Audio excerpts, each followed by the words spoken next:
Hello everyone, so yeah, it's not just American trains with me. I do still like English stuff, and here is a fantastic model which I'm going to show you all. This is the Hornby Class 153 in Regional Railways livery, which I picked up recently. And there it is. Already got it out of the box, already run it several times. It's a fantastic model. Yeah, I think these are universally renowned as Hornby's best models for in quite a while. New tooling, new interior tooling, new motor, everything has been really well done.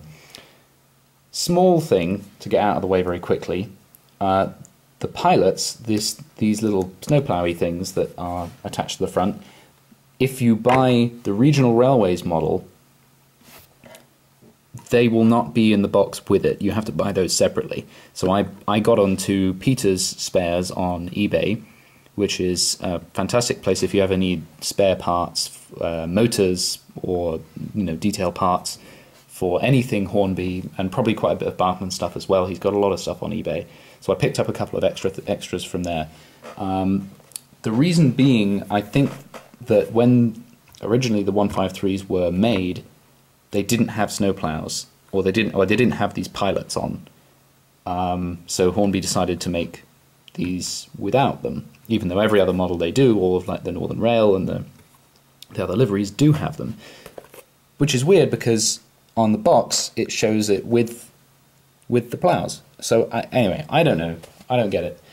But anyway, I picked some spares up and fitted them to the model. So let's get down to details. Obviously, you can see just by me holding it up to the camera just how good the detail is on here. And having ridden on these many times,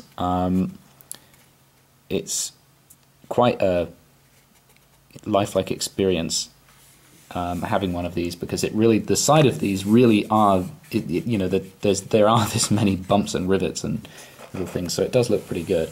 I particularly like where they've obviously plated over one of the windows. That looks great. Not that I'm being a rivet counter. Heaven forfend, no. Yeah, so we've got a lot of nice detail. They've picked out the window stripes, whatever, the window bars, whatever those are. The livery is very nicely applied, very crisp. It's obviously quite thickly done. The finish is nice. Roof, not too much on the roof, just grey. There's a little vent thing in the middle there, don't know what that is. All kinds of underbody detail. Again, I mean, you don't see much of that, but it looks good, at least, from kind of this angle, which is what you'll be looking at it. Oh yeah, and this one was DCC fitted, so I didn't have to get it open to put a chip in. Nice, very, very small touches are things like the door button there. I can almost imagine pushing that, it looks so good. And the bicycle sign, which is very, very nice. Also at the front end, oh no, this is the back end. Which one is it? Yeah, okay.